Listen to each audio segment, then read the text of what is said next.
Assalamualaikum warahmatullahi wabarakatuh. Di sini saya Yusuf Bahtiar akan menjelaskan materi PCR real time dan PCR gel base. Yang pertama, pengertian PCR.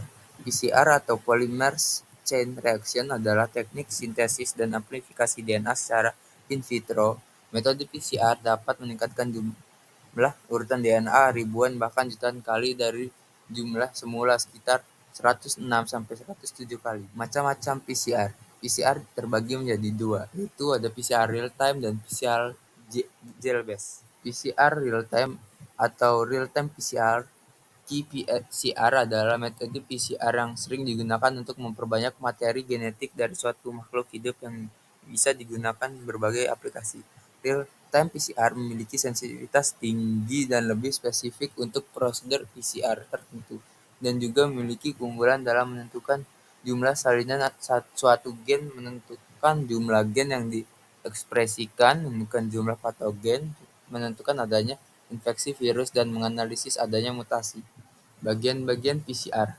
Yang pertama, thermal cycler atau mesin PCR. Mesin ini digunakan untuk meningkatkan dan mengurangi suhu dalam well yang disebut sebagai siklus, sehingga proses amplifikasi DNA real-time PCR berjalan mengikuti algoritma real-time PCR.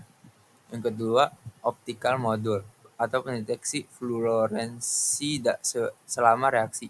Modul ini digunakan untuk memonitor fluorensi yang diproduksi oleh molekul yang meningkat sebagai akumulasi produk PCR pada tiap siklus amplifikasi. Dan yang terakhir, komputer membaca dan memindahkan data fluorensi ke layar monitor, serta dapat disimpan dalam berkas. Komputer ini digunakan untuk membaca dan memindahkan data fluorensi ke dalam monitor serta dapat memindahkan dalam berkas. Cara penggunaan real-time PCR meliputi beberapa langkah. Yang pertama, isolasi DNA atau RNA. Sebelum melakukan real-time PCR, DNA atau RNA yang akan diuji harus diisolasi dari sampel yang telah disediakan. Proses isolasi DNA atau RNA dapat dilakukan dengan cara yang berbeda, misalnya dengan metode phenolchloroform, metode silika gel, atau metode bead beating. Dan kedua, pengembangan primer spesifik. Setelah DNA atau RNA telah diisolasi, maka primer spesifik yang sesuai dengan gen yang diuji harus dibuat. Primer ini digunakan untuk memperbanyak dan diinginkan pada reaksi PCR. Ketiga, amplifikasi. Sampel melalui siklus PCR. Setelah primer spesifik telah dibuat, maka sampel DNA atau RNA yang telah diisolasi dikombinasikan dengan primer, enzim, PCR, dan bahan lainnya. Proses amplifikasi dilakukan melalui siklus PCR yang berlangsung dengan serangkaian suhu yang berbeda-beda. Dan terakhir, deteksi jumlah produk PCR. Setelah proses amplifikasi selesai, produk PCR yang dihasilkan dapat dilihat dan dibandingkan dengan sampel asli.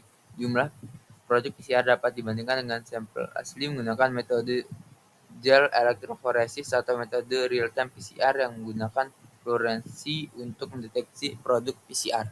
Selanjutnya, kalibrasi alat real-time PCR. Untuk mengaktifkan kalibrasi real-time PCR, beberapa langkah yang perlu dilakukan meliputi memilih standar yang sesuai, memeriksa kondisi alat, memeriksa kalibrasi alat, dan terakhir memeriksa hasil kalibrasi. Selanjutnya, PCR gel base. PCR gel base adalah metode untuk mengidentifikasi dan menghitung jumlah produk PCR dengan menggunakan gel elektroforesis. Gel elektroforesis adalah teknik pemisahan yang menggunakan gel agarose atau gel polikerilamid untuk memisahkan molekul DNA berdasarkan ukuran dan geliatinya. Bagian-bagian PCR gel base. Yang pertama, mesin PCR. Mesin ini digunakan untuk melakukan proses amplifikasi DNA dengan menggunakan reaksi PCR. Mesin PCR biasanya memiliki 3 tahap siklus temperatur, yaitu denaturasi template, annealing, dan pemanjangan. Yang kedua, gel elektroforesis. Gel elektroforesis digunakan untuk memisahkan molekul DNA berdasarkan ukuran dan geliatinya. Gel elektroforesis menggunakan kutub positif dan negatif elektroda untuk menarik fragmen DNA di dalam gel. Yang ketiga ada alat UV transilluminator. Alat ini digunakan untuk mengidentifikasi dan visualisasi hasil PCR gel base. Alat UV transiluminator memiliki daya tampil yang tinggi sehingga dapat mempermudah proses visualisasi dalam PCR gel-based. Cara penggunaan PCR gel-based melibatkan beberapa langkah. 1. Pengamatan keberadaan hasil amplifikasi DNA dengan PCR konvensional yang dilakukan pada akhir reaksi dengan menggunakan gel agar-agar. Kedua, pemisahan molekul DNA berdasarkan ukuran dan jeliyatinya menggunakan gel elektroforesis. Gel elektroforesis menggunakan kutub positif dan negatif elektroda untuk menarik fragmen DNA di dalam gel. Dan yang ketiga, visualisasi hasil PCR menggunakan gel elektroforesis. Gel elektroforesis memiliki prinsip bahwa gel yang lebih geliat dan bergerak lebih lambat daripada gel yang lebih ringan, sehingga molekul DNA dapat dilihat berdasarkan ukuran dan geliatinya.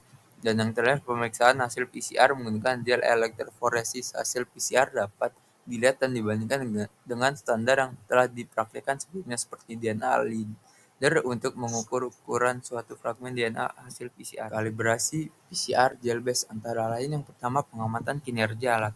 Pengamatan kinerja alat PCR gel-based dilakukan dengan menggunakan standar yang telah ditetapkan. Standar ini digunakan sebagai referensi untuk menentukan kinerja alat PCR gel-based.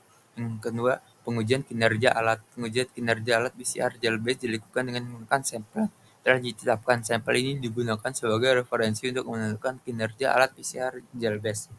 Dan yang terakhir, pemeriksaan hasil kalibrasi.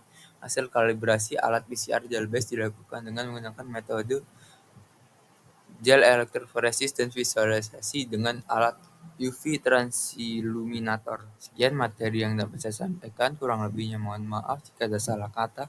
Wassalamualaikum warahmatullahi wabarakatuh.